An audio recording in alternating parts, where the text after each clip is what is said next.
Hello everyone, आज की video में हम करेंगे कक्षा 7 दीक्षा से अनिवार्य संस्कृत के सेगमेंट से चौथे पार्ट का हिंदी अनुवाद, जिसका की शीर्षक है बालकः ध्रुवः, बालक ध्रुव। तो शुरू करते हैं, लेकिन उससे पहले एक नज़र डाल लेते हैं पाठ के कठिन शब्दार्थों पर।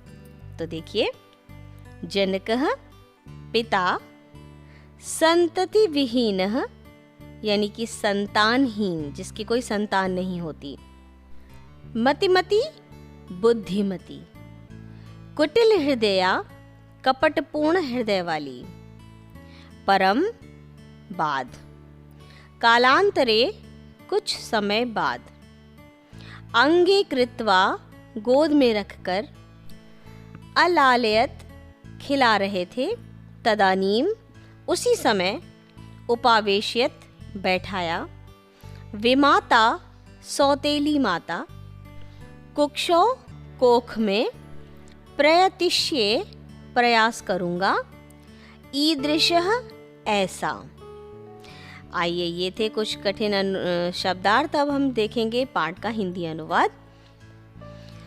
अयम बालकः ध्रुव अस्ति, यह बालक ध्रुव है। अस्य जनकः, इसके पिता, महाराजः उत्तानपादः, महाराज उत्तानपाद आसीत् थे, इनके पिता महाराज उत्तानपाद थे। तस्य धर्मपत्नी सुनीति रूपवती गुणवती पतिव्रता च नारी आसीत्, उनकी धर्मपत्नी सुनीति रूपवती गुणवती और पतिव्रता नारी थी। सर्वसुख संपन्नः अपि राजा संततिविहीनः तदर्थं चिंतातुरः अभवत्। सब सुखों से संपन्न होकर भी राजा संतानहीन होने से चिंतातुर थे, अर्थात उनके कोई संतान नहीं थी। सर्व सुख संपन्न होते हुए भी राजा संतान विहीन थे। मतिवती सुनीतः द्वितीयं विवाहं कर्तुं तम अकथयत, बुद्धिमती सुनीति ने उससे दूसरा विवाह करने के लिए कहा। तस्याः विशेषाग्रहेण राजा द्वितीयं विवाहं सुरुच्या सह अकरोत्।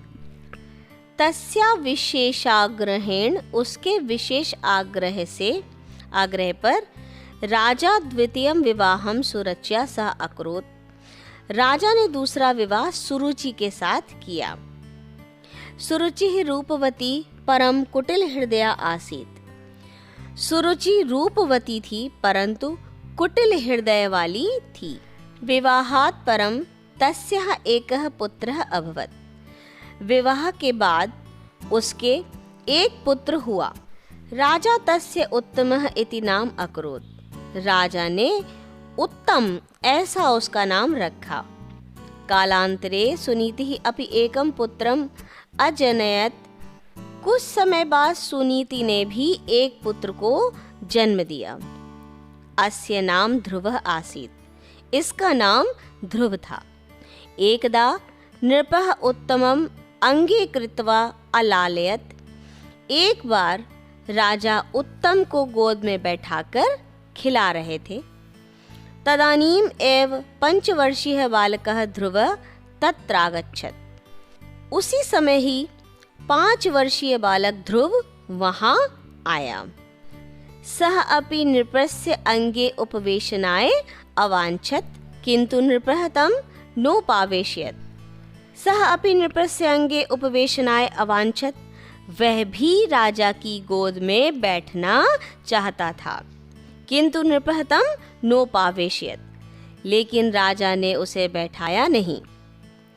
तदा तत्रोपविष्टा विमाता सुरुचिः ध्रुवम् अवदत्, तब वहीं बैठी विमाता सुरुचि ने ध्रुव से कहा, विमाता अर्थात सौतेली माता, त्वं तपोबलेन यदा मम कुक्षौ जन्म ग्रहीष्यसि तदा राजांके उपवेशन योग्यः भविष्यसि इति।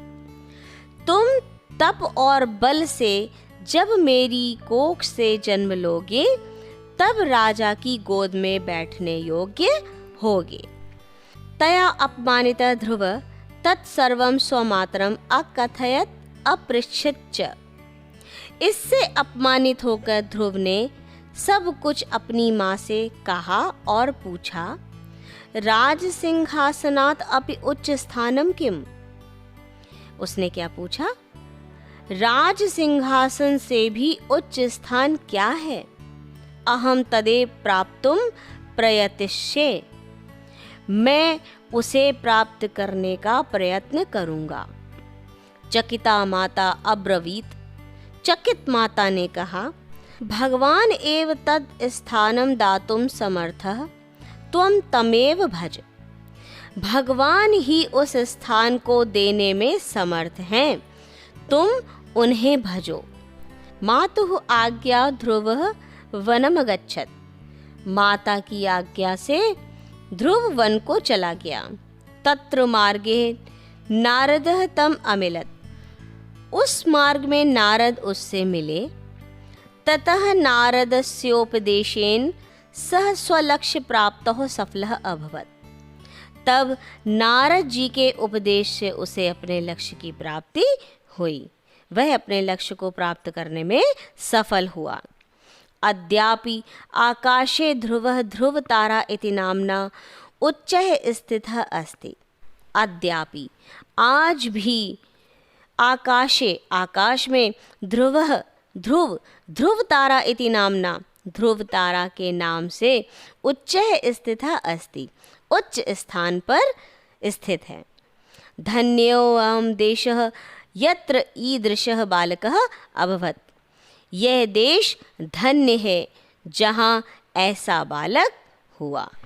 डियर व्यूअर्स, वर्तमान युग में ध्रुव तारा खगोलीय गोले के उत्तरी ध्रुव के निकट स्थित है। यानी दुनिया में अधिकतर जगहों से ध्रुव तारा पृथ्वी के उत्तरी ध्रुव पर यानी नॉर्थ पोल के ऊपर स्थित प्रतीत होता है। आप इसे देख सकते हैं। उत्तर सितारा को ध्रुव तारा भी कहा जाता है, जो उत्तर दिशा को इंगित करता है। यह उत्तर में उगता है और इस प्रकार एक संकेतक के रूप में दिशाओं को खोजने के लिए उपयोग भी किया जाता है। डियर व्यूअर्स, यहीं पर समाप्त होता है हमारा ये छोटा सा अध्याय। हम जल्दी मिलेंगे इसी अध्याय के आवश्यक अभ्यास कार्य के साथ अगले वीडियो में। बने रहिए हमारे साथ। खूब पढ़ें, खूब बढ़ें। और अब तक आपने मेरा चैनल सब्सक्राइब नहीं किया है तो प्लीज़ सब्सक्राइब करें और हाँ, ज़्यादा से ज़्यादा शेयर करें ताकि अन्य बच्चे भी मेरे इन वीडियोज़ का लाभ प्राप्त कर सकें। खूब पढ़ें, खूब बढ़ें। Thank you.